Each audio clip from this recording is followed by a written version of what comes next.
సర్వశక్తిమంతుడు నా ఎడల గొప్ప కార్యములను చేసెను.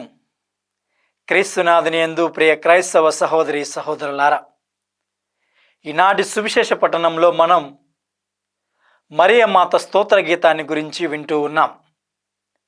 మరి ఈనాటి సువిశేష పట్టణం నుండి మనం 3 విషయాలను నేర్చుకోవాలి. మరి మొట్టమొదటిగా విశ్వసించటం, మరి రెండవదిగా విధేయించటం, మరి మూడవదిగా ప్రకటించటం. ఈ 3 విషయాలను ఈనాటి సువిశేష పఠనం మనకు తేటతెల్లం చేస్తూ ఉంది. మొట్టమొదటిగా విశ్వసించటం. మరియమాత తన యొక్క జీవితంలో దేవునిపై విశ్వసించింది. ప్రవక్తల యొక్క ప్రబోధాన్ని విశ్వసించింది. ఇజ్రాయేల్ ప్రజల యొక్క నిరీక్షణను ఆమె కూడా నిరీక్షించింది.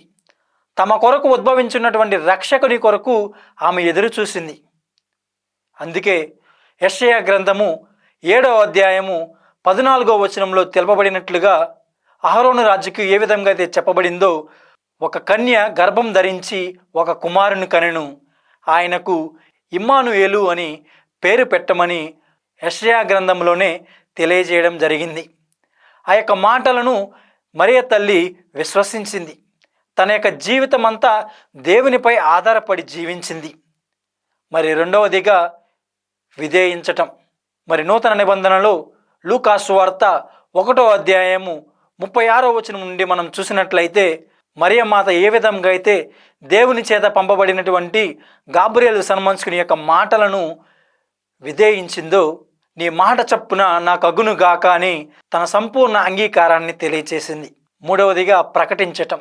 మరియమాత తన యొక్క జీవితంలో యేసు భగవానుడు చేసినటువంటి అద్భుత కార్యాలకు లోకానికి వెలుగెత్తి చాటుతుంది. సర్వశక్తిమంతుడు నా ఎడల గొప్ప కార్యములను చేసెను అని ఎలిజబెత్తమ్మ ఇంటిన మరియ తల్లి యొక్క స్తోత్ర గీతాన్ని పాడటం ఈనాటి సువిశేష పట్టణంలో మనం ఆలకిస్తూ ఉన్నాం. క్రీస్తు జయంతిని జరుపుకోవడానికి సంసిద్ధమవుతున్న మనం బాహ్యంగా కాకుండా అంతరంగంగా మనల్ని మనం సంసిద్ధపరచుకుంటూ ఆ చిన్నారి బాలయేసుని యొక్క దీవెనలు పొందుకుందాం. మన యొక్క కుటుంబాలు ఆశీర్వదింపబడాలని నిండు దేవబలి పూజలో పాల్గొంటూ క్రీస్తు ప్రభు యొక్క జయంతిని ఘనంగా కొనియాడుదాం. చిన్నారి బాలయేసు యొక్క దీవెనలు మనతో మన కుటుంబాలతో ఉండాలని ప్రార్థించుదాం. ఆమెన్.